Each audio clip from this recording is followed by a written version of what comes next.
Cancer అన్నది అంటువ్యాధి కాదండి.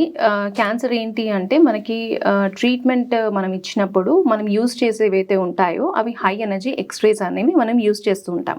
మామూలుగా పేషెంట్లు సీటీ స్కాన్‌లు చేసుకున్నప్పుడు అందులో లో ఎనర్జీ ఎక్స్‌రేస్ అన్నవి యూజ్ చేయడం జరుగుతూ ఉంటుంది. క్యాన్సర్ ట్రీట్మెంట్‌లో మనం హై ఎనర్జీ ఎక్స్‌రేస్‌ని యూజ్ చేస్తూ ఉంటాం.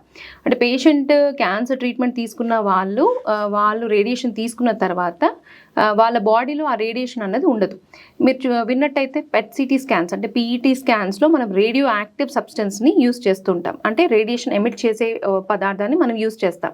సో ఆ రేడియేషన్ ఎమిట్ చేసేది కూడా ఒక 12 to 14 అవర్స్ మాత్రమే వాళ్ళ బాడీలో అన్నది ఉంటుంది. అంటే వాళ్ళ యూరిన్లో కానివ్వండి బాడీ సెక్రీషన్స్లో ఉండడం జరుగుతుంది. అప్పుడు మాత్రమే వాళ్ళకి మనం పెట్ స్కాన్ చేసుకున్న పేషెంట్స్కి మాత్రమే కొన్ని గంటల వరకు వాళ్ళు సపరేట్ వాష్రూమ్ యూజ్ చేయమని చెప్తాం. కానీ క్యాన్సర్ ట్రీట్మెంట్స్ తీసుకునే వాళ్ళ బాడీలో రేడియేషన్ అన్నది ఏమీ ఉండదు. రేడియేషన్ ఎమిట్ చేసే సబ్స్టెన్సెస్ ఏమీ ఉండవు. సో వాళ్ళు నార్మల్గా ఏదైతే లైఫ్ని లీడ్ చేస్తూ ఉంటారో అందరితో కలిసి ఉండొచ్చు, అందరితో యుటెన్సిల్స్ షేర్ చేసుకోవచ్చు, కలిసి తినొచ్చు, కలిసి అంటే వాళ్ళ కామన్ వాష్రూమ్స్ ఏవైతే ఉన్నాయో అవి యూజ్ చేసుకోవచ్చు. చిన్న పిల్లలు ఉన్నా కూడా ఇంట్లో వాళ్ళని ముట్టుకోవడం జరగచ్చు, లేకపోతే వాళ్ళని ఎత్తుకోవచ్చు, వాళ్ళకి తినిపించవచ్చు, వాళ్ళు తిన్న కంచంలో కూడా తినొచ్చు. క్యాన్సర్ అనేది కంటేజియస్ డిసీజ్ కాదు.